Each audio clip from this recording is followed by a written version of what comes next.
Residential assisted living is not just a real estate deal with a side of caring. It is a care business that's wrapped inside a real estate investment. Welcome to the Physicians and Properties Podcast, the show where we teach you how investing in real estate can give you the freedom to practice medicine and live life how you want. Doctor! Now, here's your host, Dr. Alex Schloe. Hello, everyone. It is Dr. Alex Schloe today with a solo episode of the Row Room Assisted Living podcast. And today, I wanted to pull back the curtain on my own journey into residential assisted living. I want to give you 5 things that I wish I knew before I got started. Some of these, when I say them out loud, sound completely obvious, but they weren't obvious to me at the time, and they cost me money, time, a few sleepless nights, and certainly some of my hair. So if you're interested in keeping some money, buying back some time, and not going bald, I will encourage you to listen to this episode all the way through. Because if you're earlier in your residential assisted living journey than I was, consider this a shortcut. So let's go ahead and get into it. This is 5 things that I wish I knew before I started in residential assisted living. Look, residential assisted living is not just a real estate deal with a side of caring. It is a care business that's wrapped inside a real estate investment. When I first started looking at residential assisted living, I was looking at it the way that I looked at every other real estate investment I had made up until that point. The cap rate, the debt service, the cash on cash return, the loan terms, and these numbers matter. But the thing that actually matters, whether a home is going to succeed or to fail, is not the real estate.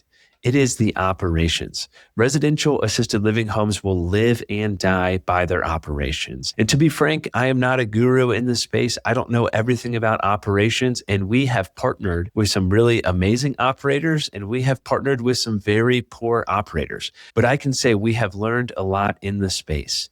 And you need to know that staffing, care quality, census, or how full your home is, and regulatory compliance are very, very important.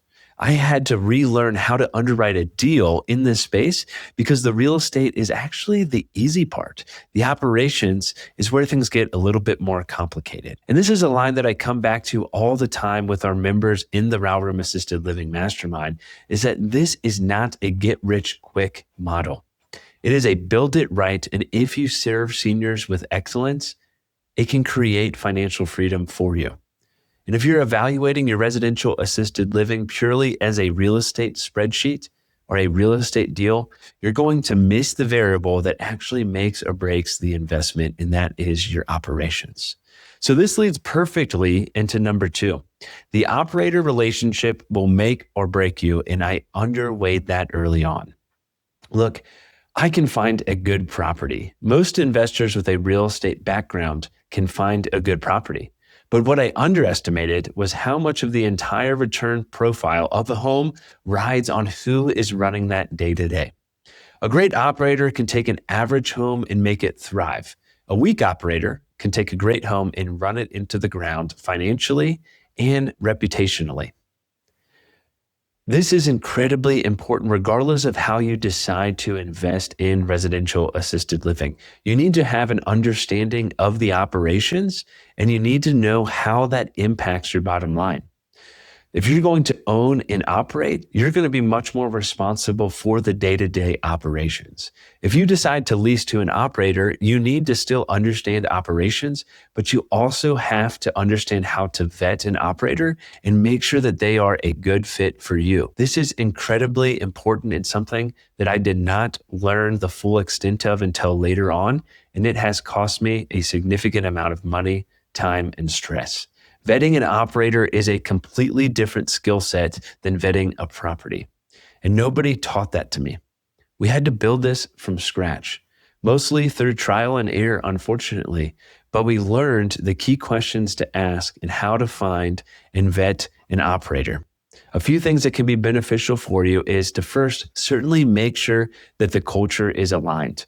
Unfortunately, there is a lot of money in the assisted living space and the opportunity to generate really substantial returns, but this does lead to a few bad apples in the space. And unfortunately, a lot more than I could have ever have imagined. Some people get into this business just for the money and they don't realize that what really matters is providing high quality care. So you need to make sure a potential operator, first and foremost, has the heart to care for seniors and to care for them well, and that their culture aligns with your vision.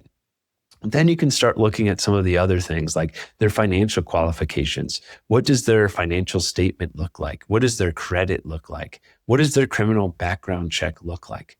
All these things are going to be really, really important for you as a vet and operator. And there's a lot more nuances to this, but you have to build for that culture first and make sure that that alignment is there, or this will never work for you. All right, number 3, not every submarket wants or can support another assisted living home.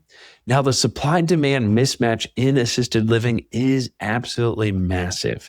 There is anywhere from a 545,000 to 1 million bed shortage, but that does not mean that every location at a micro level is ready for another residential assisted living home.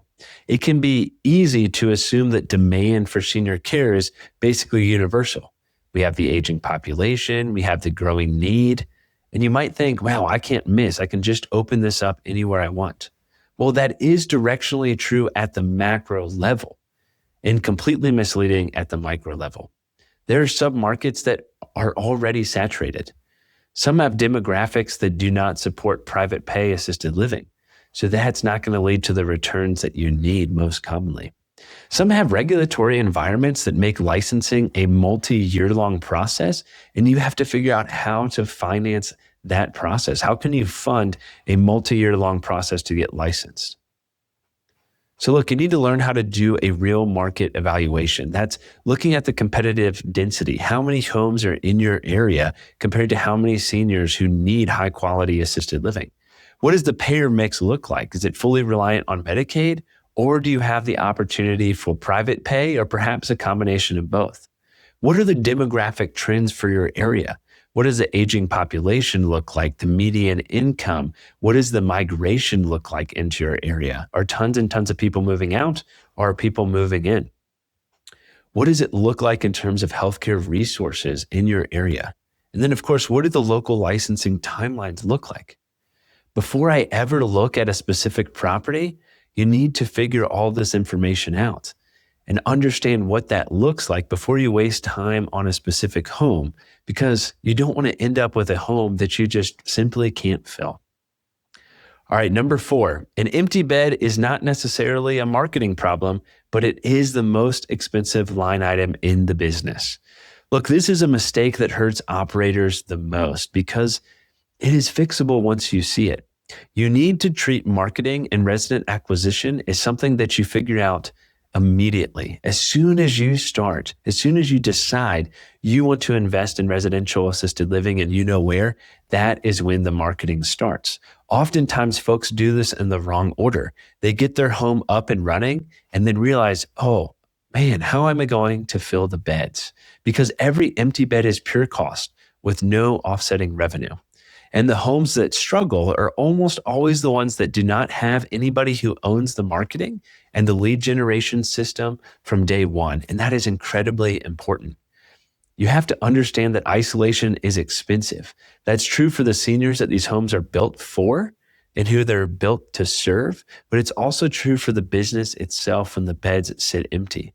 You're not going to be able to sustain a runway of a significant deficit in your business if you have a lot of vacancy in your home. So you have to start marketing from day one, keep your occupancy up, provide high quality care, get great referrals, and then it's going to be a self-fulfilling process. You have a great culture, you provide great care, you get great reviews, families refer you, and then you continually stay full from that perspective.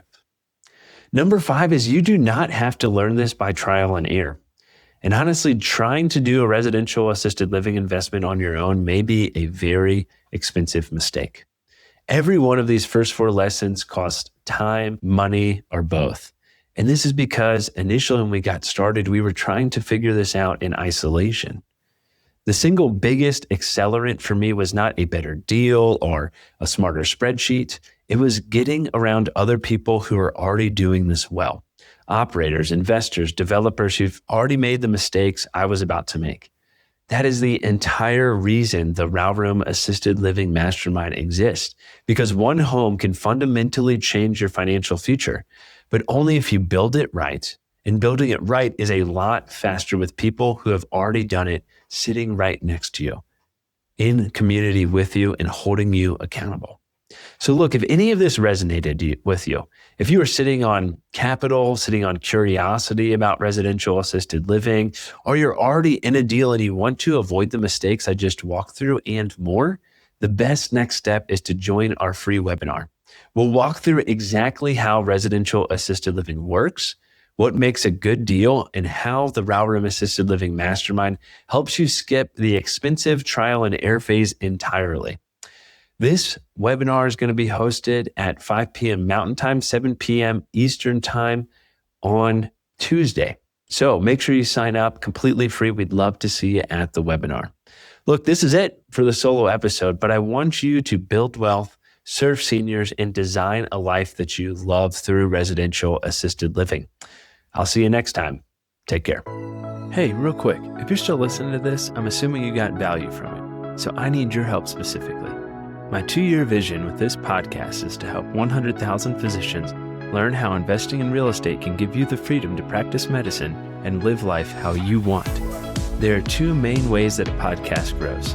One is through ratings and reviews, and the other is word of mouth. If you can please leave me a 5-star rating and review on Apple Podcasts and Spotify, as well as send this to 1 to 2 friends that you think would get value from it, we can reach the physicians that we want to reach. Thanks in advance, and talk to you on the next episode. Please note that the information shared on this podcast is for informational purposes only and should not be considered financial or medical advice. The views expressed on this podcast are those of the host and the guest and do not necessarily reflect the views of the Department of Defense or the United States Air Force.